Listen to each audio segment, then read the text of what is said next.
Le souvenir de cette journée reste gravé dans ma mémoire avec une netteté brutale. Le bureau aux boiseries sombres, le regard méprisant de mon père, et cette façon qu'il avait de ne même pas daigner se lever de son fauteuil de ministre en cuir alors qu'il anéantissait le travail de ma vie. « Tu es licenciée, Léa ?» avait-il lâché d'une voix aussi froide qu'une lame d'hiver, avant d'ajouter que je ne serais jamais à la hauteur pour diriger les laboratoires Valois. 6 mois plus tard, je me tenais devant mon miroir en pied, ajustant le revers de mon tailleur Dior. Ce soir-là se tenait le gala annuel de l'innovation santé au pavillon Cambon à Paris, l'événement le plus prestigieux de l'industrie, et j'avais préparé une petite surprise pour mon cher papa. Mon téléphone a vibré, un message de mon assistante m'indiquant que tout était prêt et que le communiqué de presse serait diffusé à 21h précises. J'ai souri en repensant au chemin parcouru depuis ce jour où mon père m'avait jeté dehors. J'avais fait ce qu'il n'aurait jamais imaginé, j'avais contacté Marc-André Lefebvre, le PDG de Biotech Alliance, le plus grand concurrent des laboratoires Valois.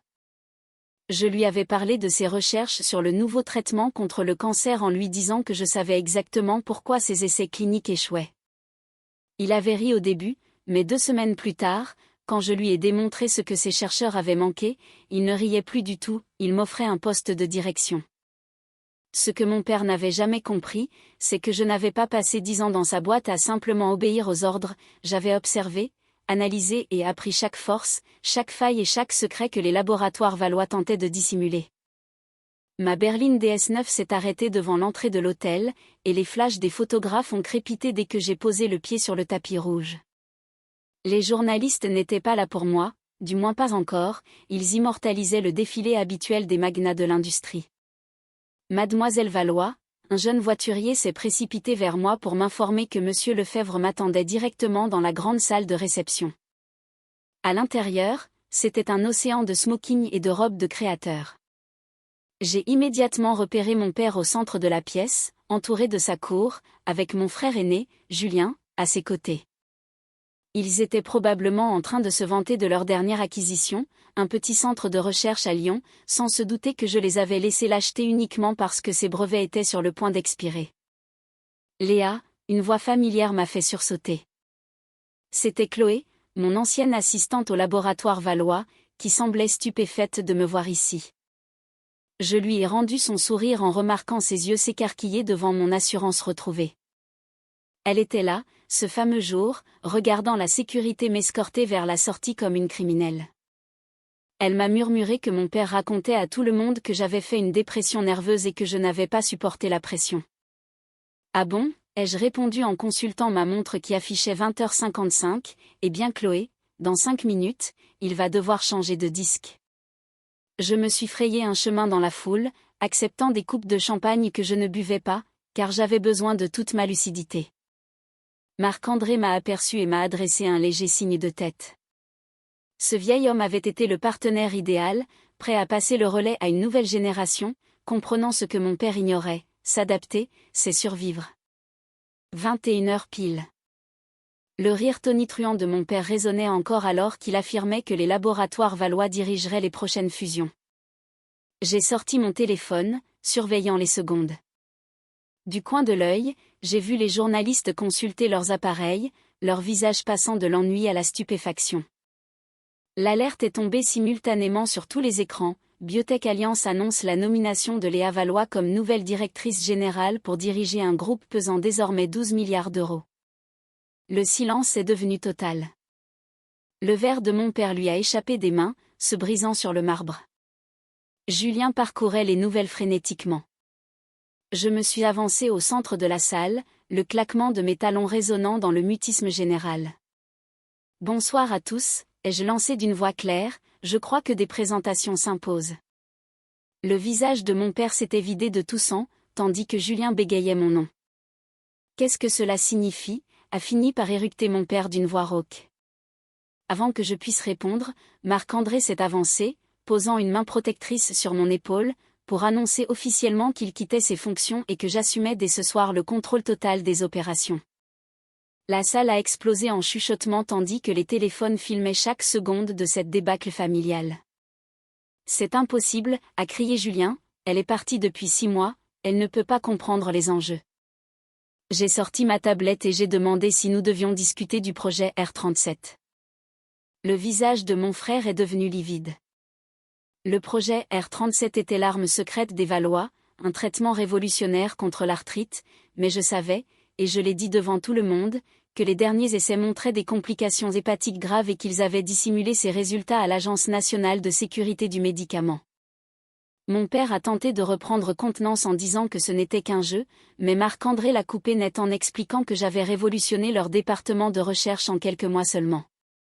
Mais le coup de grâce restait à venir, j'ai annoncé que nous venions de racheter Nexus Pharma, le troisième plus gros acteur du pays, celui que mon père tentait d'acquérir depuis des années. Ce n'est pas possible, a-t-il grogné, nous étions en négociation avec eux. Vraiment, ai-je souri en montrant le contrat signé la semaine précédente, ce qui faisait de Biotech Alliance le leader incontesté du marché et leur plus grand concurrent. Les journalistes se sont rués vers moi, m'assaillant de questions sur cette prise de pouvoir spectaculaire. Je me suis tourné vers mon père, dont la veine du front battait violemment, le même regard qu'il avait lorsqu'il m'avait licencié.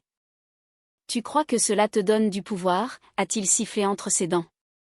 Je l'ai coupé en lui disant que demain, à l'ouverture de la bourse, il verrait exactement l'étendue de mon pouvoir.